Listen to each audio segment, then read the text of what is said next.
If you're getting ready to paint your house or painting your house and you notice the color that you picked doesn't match the paint on your wall, here's why.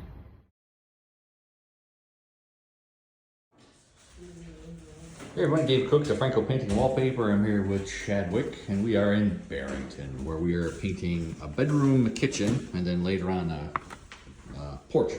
So one of the things, I did another sample video on this one, but here's off the color sample as far as matching colors. So one thing you want to keep in mind when matching colors is making sure what is being matched. Sometimes these color cards can vary from store to store, year to year, because these are digitally printed.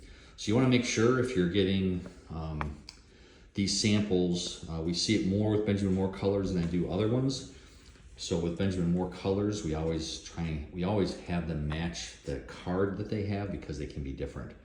So as you can kind of see, the very top one, that was what the color was when they pulled it in the computer. And then that was a little bit too red, so we had them update it, and it turned a little bit too yellow. And then the third one, it was pretty close, but still a little more yellow. And then the final one I thought was pretty much dead on. So making sure that you have the paint drawn out and put on the sample itself to make sure the color is correct is something you're really going to want to get in the habit of doing. Or if you've got colors from wherever. If you went and got paint chips, it's not an awful idea to have the paint put on the chips to make sure that's the exact color. The color chips itself, they'll tell you, these don't. The Sherwin-Williams ones, and then if you go to the Benjamin Moore, they get the big fan decks, they'll actually tell you on here that the paint can vary from 1 to 4% as far as color accuracy. So keep that in mind also. There's a lot of different plays. Sometimes the colors can be different. But the other big issue when we tell people to match this is because of changes in paints. So the paint bases change regularly.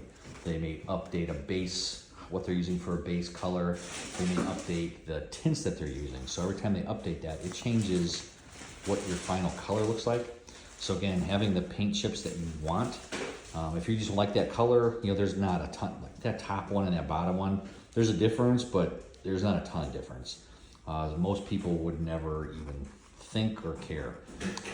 But some people have a really good eye for color, and they do. So it just kind of depends on what your tolerated acceptances are for matching colors. The one we really don't have issues when we're doing Sherwin-Williams colors. I don't know why, but we just don't. Agreeable gray seems to be agreeable gray. Pure white always seems to be pure white. We just don't seem to have those issues, and I don't know why we have it.